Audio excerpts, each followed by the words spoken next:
가난한 학생이 71살의 부유한 여성과 결혼했습니다. 7일 후 그는 그 사실을 깨닫고 충격에 빠졌습니다. 텍사스의 작은 대학 도시 위로 잿빛 하늘이 드리워져 있었고 거리는 비로 번들거렸습니다. 마크 데이비스는 보도를 따라 터벅터벅 걸었고 배낭은 한쪽 어깨에 걸쳐 있었으며 그의 얼굴에는 걱정이 어려 있었습니다. 23살의 그는 로스쿨 마지막 학년과 아르바이트 그리고 돌아가신 아버지가 남긴 산더미 같은 빚을 동시에 감당하고 있었습니다. 세상은 매일 더 좁혀오는 것 같았습니다. 주머니에서 전화기가 울려 그를 생각에서 벗어나게 했습니다. 마크 데이비스입니다라고 그가 대답했습니다. 침착하고 권위 있는 목소리가 응답했습니다. 데이비스 씨, 저는 엘리너 브룩스입니다. 당신과 만나고 싶습니다. 당신의 재정 상황에 관한 일입니다. 마크는 눈살을 찌푸렸습니다. 죄송하지만 누구시죠? 어떻게 아시는 겁니까? 충분히 알고 있습니다. 그녀가 부드럽게 말을 가로챘습니다. 브룩스 비스트로에서 저녁 7시에 만나죠. 중요한 일입니다. 마크가 항의하기도 전에 전화는 끊겼습니다. 혼란스럽지만 흥미가 생긴 그는 그 고급 카페로 향했습니다. 그가 도착했을 때 비는 더 세차게 내렸고 그의 재킷은 그를 거의 막아주지 못했습니다. 안으로 들어서자 따뜻한 조명과 신선한 커피 향이 그를 맞았습니다. 구석 테이블에는 엘리너 브룩스가 앉아 있었는데 흠잡을 데 없이 스타일링한 은발머리에 부유함을 풍기는 맞춤 정장을 입은 눈에 띄는 여성이었습니다. 마크라고 그녀가 그에게 앉으라는 손짓을 하며 인사했습니다. 그녀의 어조는 차분했지만 위엄이 있었습니다. 마크는 망설이다가 그녀 맞은편 자리에 앉았습니다. 브룩스 부인, 무슨 일이죠? 단도직입적이군요. 좋아요라고 그녀가 차를 마시며 말했습니다. 마크, 나는 당신의 빚에 대해 알고 있어요. 당신 아버지가 남긴 것들이죠. 당신이 겨우 버티고 있다는 것도 알아요. 나는 해결책을 제시하기 위해 여기 왔어요. 마크의 미간이 좁혀졌습니다. 그게 뭘까요? 그녀는 컵을 내려놓았고 그녀의 꿰뚫는 듯한 파란 눈이 그의 눈과 마주쳤습니다. 나와 결혼해요. 그 말은 무겁고 비현실적으로 공중에 떠 있었습니다. 마크는 잘못 들었다고 확신하며 눈을 깜빡였습니다. 네, 내 말 들었잖아요 라고 그녀가 말했습니다. 그녀의 목소리는 꾸준했습니다. 이건 로맨스에 관한 게 아니에요. 이건 사업상의 합의예요. 내가 당신의 모든 빚을 갚아주고 당신의 재정적 안정을 보장해 줄 테니 그 대가로 당신은 내 남편이 되는 거예요. 마크는 믿을 수 없다는 듯 웃음을 터뜨렸습니다. 진심이세요? 왜 저죠? 저를 알지도 못하시잖아요. 엘리너는 약간 앞으로 몸을 기울였습니다. 바로 그거예요. 당신은 점고 연고가 없으며 이걸 고려할 만큼 절박하죠. 나는 사랑이 필요 없어요, 마크. 나는 동반자가 필요해요. 내 이름과 내 재산을 공유하고 그 이상은 없는 사람 말이에요. 계약이라고 생각하세요? 마크는 머릿속이 복잡해지며 고개를 저었습니다. 이건 미친 짓이에요. 당신에게는 뭐가 좋은데요? 그녀의 표정이 처음으로 부드러워졌습니다. 나는 평생을 혼자 보냈어요, 마크. 아이도 없고 남은 가족도 없어요. 나는 비록 겉모습뿐일지라도 동반자 관계를 원해요. 그리고 내 유산을 통제하고 싶어요. 남편이 그것을 확고히 하는 데 도움이 될 거예요. 그는 갑자기 일어섰고 의자가 바닥을 긁었습니다. 못하겠어요. 생각할 시간이 필요해요. 물론이죠라고 그녀가 차갑게 대답했습니다. 하지만 너무 오래 걸리지는 마세요. 제안은 영원히 유효하지 않으니까요. 마크는 멍한 상태로 집으로 걸어갔고 비가 옷을 흠뻑 적셨습니다. 그날 밤 그는 부엌 식탁에 어머니와 함께 앉아 있었고 그녀의 창백한 얼굴에는 걱정이 어려 있었습니다. 그녀의 치료비는 그들 둘 다를 고갈시켰고 여동생의 학비는 어두운 구름처럼 드리워져 있었습니다. 마크라고 그가 엘리너의 제안을 설명한 후 어머니가 부드럽게 말했습니다. 생각할 수 없는 소리처럼 들리겠지만 그녀가 기꺼이 돕는다면 고려해 볼 가치가 있을지도 몰라. 마크는 자존심과 절망감 사이에서 갈등하며 자신의 손을 쳐다보았습니다. 단지 우리 문제를 해결하기 위해 사랑하지도 않는 여자와 결혼하라고 하시는 거예요. 나는 너 자신을 구하라고 말하는 거야 라고 그녀가 떨리는 목소리로 말했습니다. 우리를 구하라고. 다음 날 아침 마크는 비스트로로 돌아갔습니다. 엘리너는 이미 그곳에 있었고 그녀의 태도는 이전처럼 차분하고 침착했습니다. 결정했군요라고 그녀가 태블릿에서 눈을 떼지 않고 물었습니다. 마크는 심호흡을 했습니다. 그렇게 할게요. 그녀는 희미하게 미소 지으며 태블릿을 내려놓았습니다. 좋아요. 준비는 즉시 이루어질 겁니다. 일주일 후 마크는 엘리너가 제공한 정장을 입고 작은 법원에 서 있었습니다. 결혼식은 조용했고 엘리너의 변호사와 공증인만이 증인이었습니다. 그들이 서약을 교환할 때 마크는 가슴 속에 불안감을 떨칠 수 없었습니다. 주례자가 그들을 부부로 선언했을 때 엘리너는 미소를 지으며 그를 향해 돌아섰지만 그 미소는 그녀의 눈에는 미치지 못했습니다. 당신의 새로운 삶에 오신 것을 환영해요, 데이비스 씨. 그들이 법원을 떠날 때 비가 다시 부슬부슬 내렸고 마크는 무릉덩이에 비친 자신의 모습을 보며 내가 가족을 구한 것인가 아니면 내 영혼을 판 것인가 하고 생각했습니다. 마크의 택시가 긴 진입로를 따라 올라가자 엘리너 브룩스의 저택 문이 삐걱거리며 열렸습니다.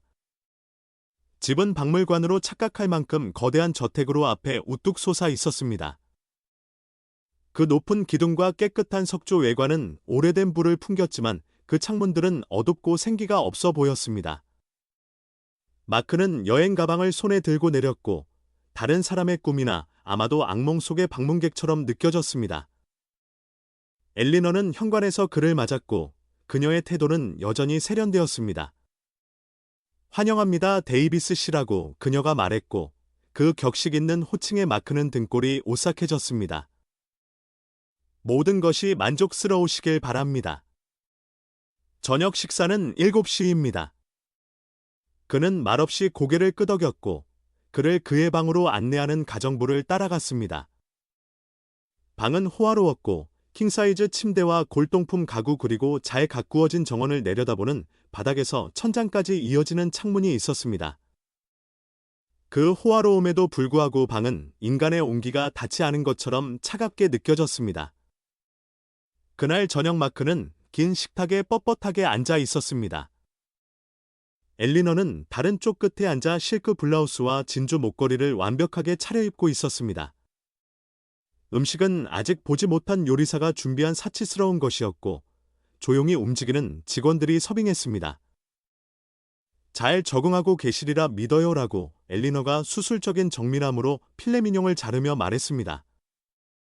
다르네요라고 마크가 조심스럽게 대답했습니다. 이곳은 너무 커서 길을 잃을 것 같아요. 엘리너는 비웃었습니다. 익숙해지거나 아니거나 둘 중 하나겠죠. 어쨌든 당신은 여기 있어요. 마크는 그녀의 직설적인 태도에 발끈했습니다. 전에 코인이 되신 남편에 대해 많이 언급하지 않으셨어요. 엘리너의 칼이 중간에 멈췄습니다. 그녀는 말하기 전에 냅킨으로 입을 닦았습니다. 그는 당신 아버지처럼 사업가였어요. 그들의 길은 한두 번 교차했죠. 그녀의 어조가 어두워졌습니다. 하지만 상상하시겠지만 모든 만남이 좋게 끝나지는 않아요. 마크의 맥박이 빨라졌습니다. 무슨 말씀이시죠? 그녀는 그를 보았고 그녀의 눈은 날카로웠습니다. 그냥 끝나지 않은 일은 계속 남는 경향이 있다고 해두죠. 그녀는 와인 잔을 들었습니다. 하지만 그건 과거의 일이에요. 당신은 곧 내가 왜 당신을 선택했는지 이해하게 될 거예요. 그녀의 알쏭달쏭한 마른 마크를 불안하게 만들었습니다. 저녁 식사 후 그는 저택의 복도를 돌아다녔습니다. 집은 발밑에서 나는 희미한 마룻바닥 삐걱거리는 소리를 제외하고는 섬뜩할 정도로 조용했습니다. 그는 여러 개의 잠긴 문을 지나쳤고 그 노쇠 손잡이는 희미한 빛 속에서 반짝였습니다. 각각의 문은 그가 알아서는 안 될 비밀을 속삭이는 것 같았습니다. 날이 갈수록 마크는 더 불안해졌습니다. 직원들은 눈을 마주치지 않았고 그가 듣지 않는다고 생각할 때 낮은 목소리로 말했습니다. 그는 위가 뒤틀리는 대화 조각들을 엿들었습니다. 왜 그일까? 그는 알기나 할까? 그녀는 이유 없이 아무것도 하지 않아. 그는 결국 알아낼 거야. 그들은 항상 그래. 어느 날 저녁 서재를 서성이다가 마크는 엘리너의 책상을 발견했습니다. 그 표면에는 서류들이 흩어져 있었고 작고 화려한 열쇠도 있었습니다. 그것은 책상 램프 아래에서 반짝였고 그 복잡한 디자인이 그의 눈길을 사로잡았습니다. 그의 시선이 방 주위를 훑었습니다. 아무도 없었습니다. 심장이 두근거리며 그는 그것을 향해 손을 뻗었습니다. 열쇠는 예상보다 무거웠고 만졌을 때 차가웠습니다. 마크의 머릿속이 복잡해졌습니다. 이것이 잠긴 문 중 하나의 열쇠일까? 그는 그림자가 벽에 춤추는 복도 쪽을 쳐다보았습니다. 그가 주머니에 열쇠를 넣자 숨이 가빠졌습니다.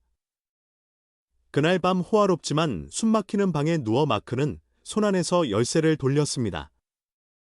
수백만 개의 질문이 머릿속에서 소용돌이쳤지만 한 가지가 그 위에 떠올랐습니다.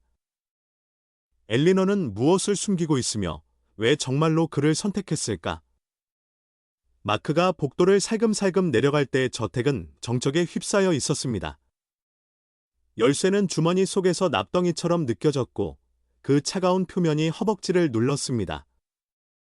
그가 이전에 보았던 문에 다가가자 맥박이 빨라졌고 그 화려한 손잡이는 창문을 통해 들어오는 달빛에 희미하게 반짝였습니다. 어깨너머로 쳐다보며 마크는 자물쇠에 열쇠를 돌렸습니다. 부드러운 딸깍 소리가 정적 속에서 울려 퍼져든 꼴이 오싹해졌습니다. 천천히 그는 문을 밀어 열었습니다. 방은 다른 시대에 얼어붙은 타임캡슐이었습니다. 먼지 쌓인 가구와 바랜 벽지가 그를 둘러쌌습니다. 변색된 은색 액자에 담긴 사진들이 테이블에 늘어서 있었고 그 이미지들은 더 행복했던 시절 젊은 여성으로서의 엘리너 그녀의 고인이 된 남편이었을 남자 그리고 마크가 알아보지 못하는 또 다른 부부를 담고 있었습니다. 하지만 그의 주의를 끈 것은 책상 위의 서류 더미였습니다. 마크는 그것들을 훑어보았고 눈이 커졌습니다. 법률 문서에는 엘리너의 남편과 마크의 아버지 사이에 실패한 사업 거래가 상세히 기술되어 있었습니다. 날카롭고 비스듬한 필체로 쓰인 특정 편지는 마크의 아버지를 사기 혐의로 고발했습니다. 당신은 모든 것을 망쳤어. 당신의 거짓말 때문에 우리 가족은 아무것도 남지 않았어. 그가 마지막 페이지 혼인 증명서를 발견했을 때 숨이 멎었습니다. 그의 이름과 엘리너의 이름이 종이에 선명하게 그를 마주 보았습니다. 그것은 결혼식 몇 주 전 그가 알았던 것보다 훨씬 이른 날짜였습니다. 책상 위에는 낡은 가족 장정 일기장이 놓여 있었습니다. 마크는 망설이다가 그것을 열었습니다.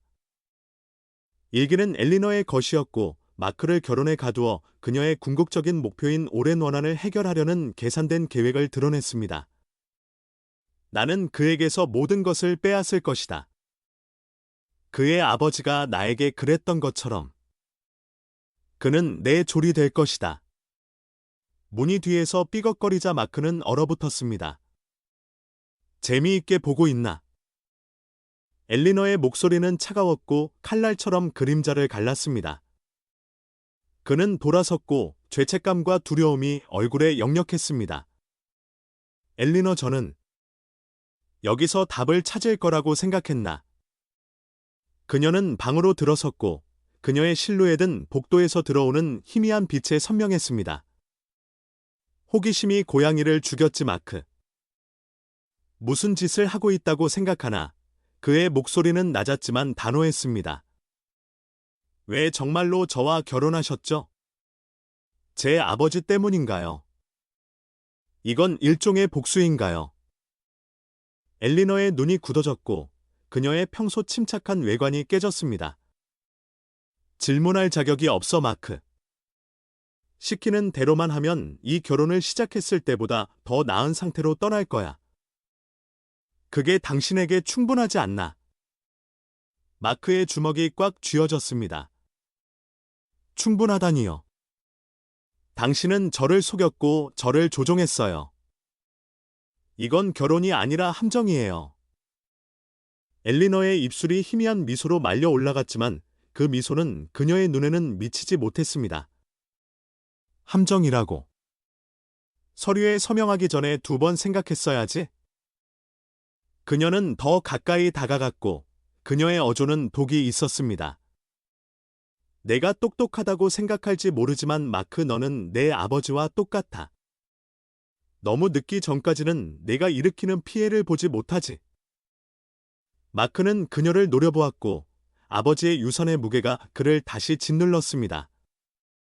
만약 그를 그렇게 미워했다면 왜 저에게 화풀이를 하세요? 저는 당신 가족에게 그가 한 일과 아무 관련이 없어요. 엘리너는 긴장된 끈처럼 늘어진 침묵 속에서 오랫동안 그를 쳐다보았습니다. 마침내 그녀는 발길을 돌렸습니다. 너는 주제를 넘었어, 마크. 너와 관련 없는 일에 끼어들지 마. 그 말과 함께 그녀는 방을 떠났고 그녀의 발소리는 복도를 따라 사라졌습니다. 그날 밤 늦게 마크는 침대에서 잠 못 이루고 누워 있었고 머릿속이 복잡했습니다. 엘리너의 말이 그를 괴롭혔지만 서류와 일기도 마찬가지였습니다. 그녀는 왜 그를 자신의 계략에 끌어들이기 위해 그렇게까지 했을까? 정말 복수 때문이었을까? 그의 생각은 엘리너의 목소리의 희미한 소리에 의해 중단되었습니다. 그는 침대에서 빠져나와 그녀의 서재로 살금살금 다가가 문에 귀를 댔습니다. 송금이 완료되었는지 확인해줘요라고 엘리너가 날카롭고 위험 있는 어조로 말했습니다. 이제 그가 물러서게 둘 수는 없어. 시간이 얼마 남지 않았어. 마크의 피가 차가워졌습니다. 무슨 일이 일어나고 있든 그는 상상했던 것보다 더 깊이 빠져 있었습니다. 마크는 웅장한 도서관에 홀로 앉아 있었고 두려움과 혼란의 소용돌이가 그의 머릿속을 맴돌았습니다. 엘리너의 알쏭달쏭한 말과 잠긴 방에 저주받은 내용물은 그가 감당할 수 없는 상황에 처해 있음을 분명히 했습니다. 한때 위압적이었던 저택은 이제 금박을 입힌 감옥처럼 느껴졌고 그 호화로운 장식은 어두운 비밀을 감추고 있었습니다. 그날 저녁 마크는 저택의 수석 집사인 해리스 씨에게 다가갔는데 그의 차분한 태도는 그가 본 것과 들은 것 이상을 알고 있음을 시사했습니다. 마크, 해리스 씨 도움이 필요해요. 여기 뭔가 잘못됐어요. 노인은 등을 뒤로 한 채 손을 모으고 꾸준한 시선으로 그를 바라보았습니다. 해리스 씨, 당신이 저에게 오기까지 얼마나 걸릴까 궁금했습니다. 마크, 당신은 무언가 알고 있죠? 엘리너에 대해, 이 모든 것에 대해. 해리스 씨는 말하기 전에 망설였습니다. 당신은 엘리너의 세계에 끌려들어온 첫 번째 젊은 남자가 아니에요, 마크. 그녀는 똑똑하고 수완이 좋으며 자신의 목표에 관해서는 무자비합니다. 제 조언은요. 조심하세요. 마크의 가슴이 답답해졌습니다. 그녀가 할 수 있는 일을 알면서도 왜 아직 여기 계세요? 해리스 씨의 표정이 부드러워졌고 후회의 빛이 그의 얼굴을 스쳐 지나갔습니다. 우리 중 일부는 떠날 여유가 없어요. 탈출구를 찾기로 결심한 마크는 계획을 세우기 시작했습니다. 그는 안부를 묻는 척하며 로스쿨 시절의 믿음직한 친구 피터에게 연락했습니다. 마크 피터 가설적으로 만약 누군가가 강압이나 허위 사실 아래 계약서에 서명했다면 그것을 피할 방법이 있을까? 피터 가설적으로는 그래 하지만 증거에 따라 달라져. 왜 무슨 문제라도 있어? 마크는 화제를 돌렸습니다. 그냥 내가 하고 있는 수업 과제야. 고마워 친구. 다음 며칠 동안 마크는 엘리너가 없을 때마다 그녀의 사무실을 조심스럽게 수색했고 그녀의 아버지에 대한 집착을 설명할 수 있는 무언가를 발견하기를 바랐습니다. 어느 날 밤 늦게 그가 그녀의 책상을 뒤지다가 아버지에게 보내는 봉투를 발견했습니다. 편지는 엘리너 자신이 쓴 통렬한 비난이었습니다. 그것은 마크의 아버지를 횡령 사기 그리고 엘리너 가족의 재정적 파멸과 궁극적으로 그녀 남편의 죽음을 초래한 기만 혐의로 고발했습니다. 당신은 우리에게 아무것도 남기지 않았어. 남편의 심장은 스트레스를 견디지 못했고 당신 때문에 그는 떠났어. 나는 당신 가족이 당신이 한 일에 대해 대가를 치르도록 할 거야. 마크의 위가 뒤틀렸습니다. 엘리너의 행동은 단지 재산을 되찾는 것만이 아니라 수년간의 고통과 분노로 인한 복수였습니다. 편지를 숨겨둔 곳에 돌려놓으며 마크는 행동하기로 결심했습니다. 그는 엘리너가 자신을 복수의 도구로 사용하는 것을 허용할 수 없었습니다. 그날 밤 그는 저택에서 가능한 탈출 경로를 계획하기 시작했지만 엘리너의 날카로운 직감은 그의 불안을 감지했습니다. 다음 날 아침 그녀는 아침 식사방에서 그를 발견했고 그녀의 차가운 존재가 조용함을 갈랐습니다. 엘리너 바빴나 보네. 마크는 얼어붙었고 숟가락은 입으로 반쯤 가져간 상태였습니다. 무슨 말인지 모르겠어요. 엘리너는 차갑게 미소 지었습니다. 순진한 척하지 마 마크. 네가 나를 속일 수 있다고 생각한다면 크게 착각한 거야. 나는 너보다 훨씬 교활한 상대들을 다뤄왔어. 마크는 목소리를 꾸준히 유지하려고 했으며 힘겹게 침을 삼켰습니다. 무슨 혐의를 두시는지 모르겠지만 저는 아무 잘못도 하지 않았어요. 엘리너는 더 가까이 다가갔고 그녀의 목소리는 독이 있는 속삭임으로 낮아졌습니다. 만약 나를 배신하면 후회하게 될 거야. 기억해. 그녀는 몸을 곧게 펴고 방을 나갔고 마크는 탈출이 머무는 것보다 더 위험할 수 있다는 커져가는 깨달음과 씨름하게 되었습니다. 하지만 머무는 것은 그의 삶을 엘리너의 뒤틀린 계획에 내주는 것을 의미했고 그가 받아들이기를 거부한 운명이었습니다. 저택의 상속녀는 도서관을 서성이는 마크의 어깨를 무겁게 짓누르는 발견의 무게로 가득 차 있었습니다. 그가 조용히 고용한 사설 탐정은 방금 떠났고 파괴적인 진실을 확인했습니다. 엘리너의 고인이 된 남편 해럴드 브룩스는 브룩스 가문의 재산을 빼앗은 사기성 부동산 거래에서 마크의 아버지에게 사기를 당했습니다. 그 직후 심장마비로 인한 해럴드의 죽음은 마지막 타격이었고 엘리너는 분노하고 복수를 결심하게 되었습니다. 마크와 결혼하자는 엘리너의 제안은 오랜 원한을 해결하려는 계산된 계획 이상이었습니다. 그것은 무덤 너머에서도 그의 가족을 고통스럽게 만드는 방법이었습니다.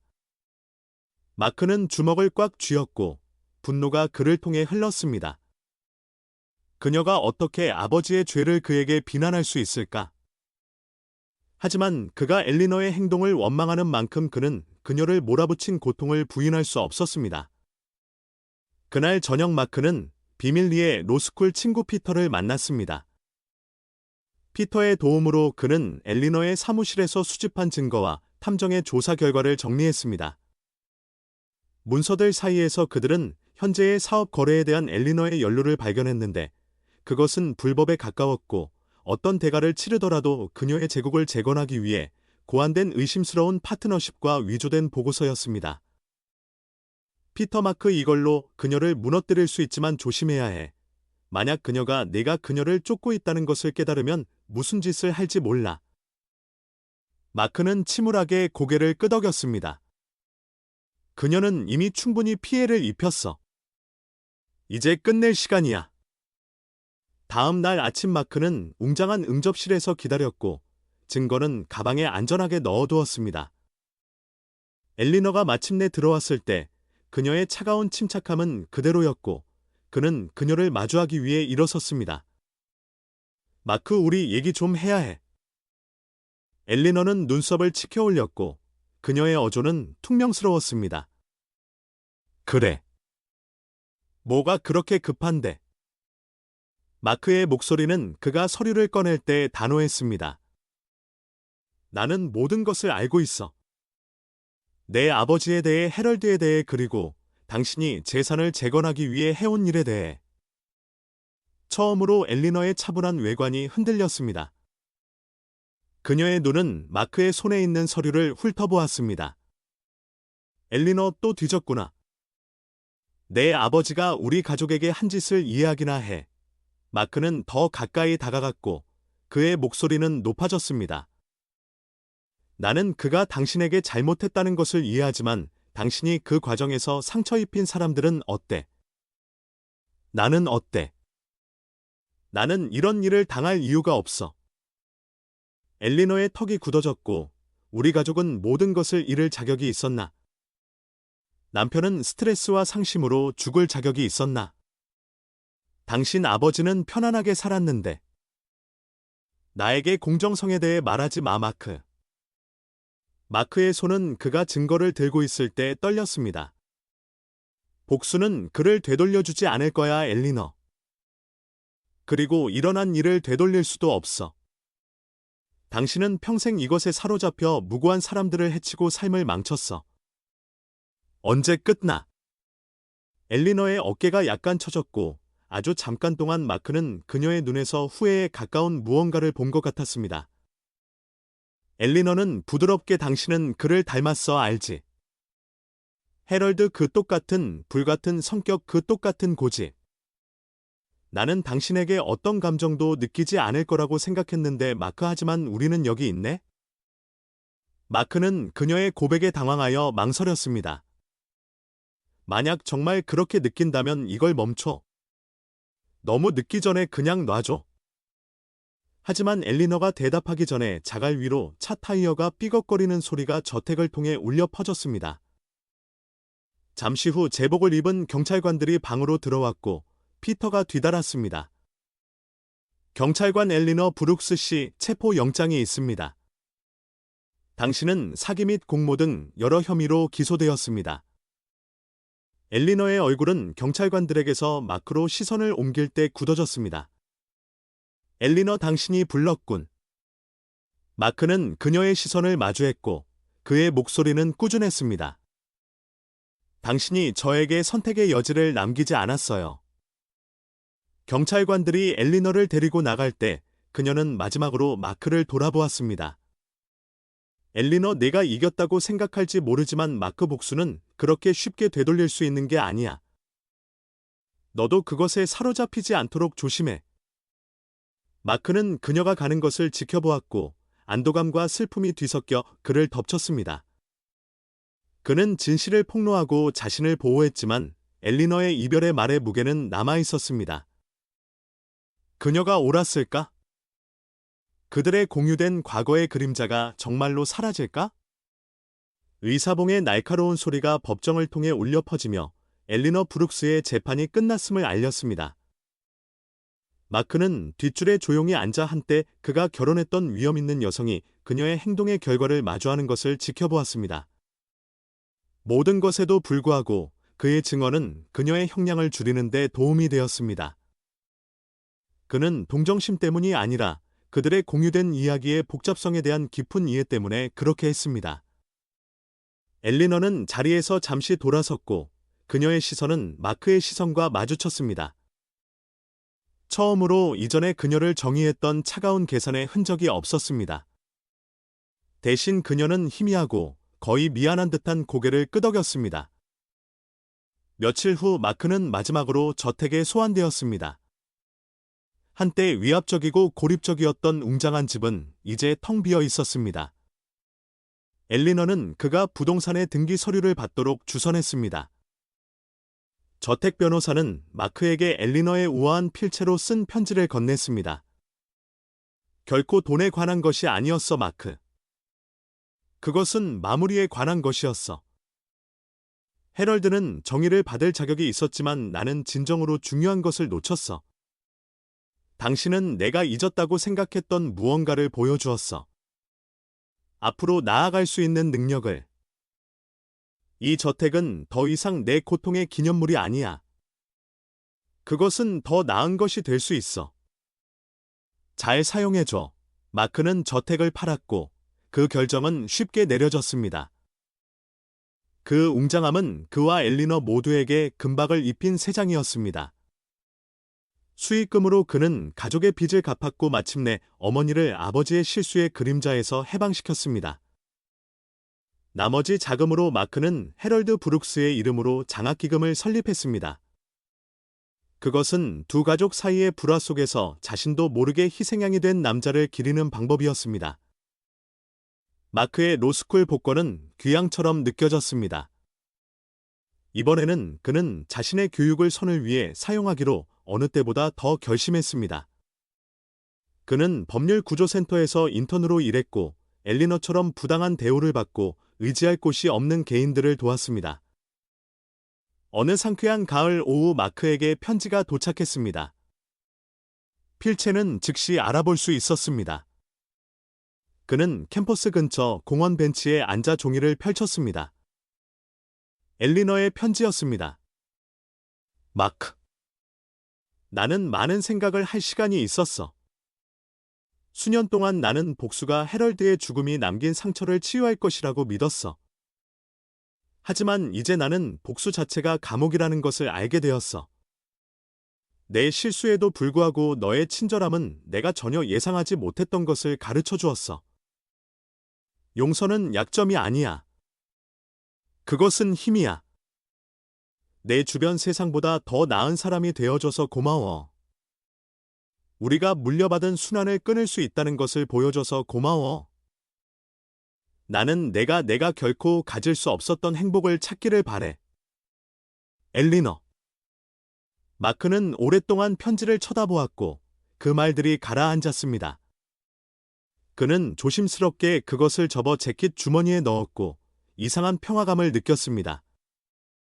엘리너가 체포된 지 1년 후 마크는 작은 시상식에서 장학금 수혜자들 앞에 섰습니다. 그의 뒤에는 단순한 명판이 걸려 있었고 해럴드 브룩스 장학기금 두 번째 기회를 위하여라는 글이 있었습니다. 마크는 확신에 차서 말했습니다. 이 기금은 단지 돈에 관한 것이 아닙니다. 그것은 그렇지 않으면 잊힐 수 있는 사람들을 위한 기회를 만드는 것에 관한 것입니다. 그것은 고통을 목적으로 바꾸는 것에 관한 것입니다. 시상식 후 그는 잠시 홀로 앉아 지난 한 해의 소용돌이를 되돌아보았습니다. 그의 길은 돌이킬 수 없이 바뀌었지만 처음으로 그는 올바른 방향으로 걷고 있다고 느꼈습니다. 마크는 시상식장에서 걸어 나오며 얼굴에 부드러운 미소를 짓습니다. 그는 맑은 하늘을 올려다보며 마침내 과거의 무게가 거치는 것을 느낍니다. 엘리너의 편지는 그의 주머니에 남아 있으며 그들 둘 다 구원정에 그리고 용서에 변화시키는 힘에 대해 배운 교훈을 조용히 상기시킵니다. 회복력 구원 그리고 용서의 이 놀라운 여정에 함께해 주셔서 감사합니다. 마크의 이야기는 배신과 어려움 속에서도 우리가 내리는 선택이 우리를 치유와 새로운 시작으로 이끌 수 있다는 것을 상기시켜 줍니다. 이 이야기가 여러분의 마음에 와닿고 영감을 주었다면 좋아요를 누르고 친구 및 사랑하는 사람들과 공유하는 것을 잊지 마세요. 희망과 두 번째 기회의 메시지를 널리 퍼뜨립시다. 그리고 아직 구독하지 않으셨다면 여러분의 영혼을 움직이고 우리 모두에게 연민과 용서 그리고 사랑의 힘을 상기시키는 더 많은 진심 어린 이야기를 위해 소울 스토링 스토리즈를 구독해주세요. 시청해주셔서 감사드리며 다음 소울 스토링 스토리로 다시 찾아뵙겠습니다. 그때까지 건강하시고 삶이 가져다주는 교훈을 소중히 여기시기 바랍니다.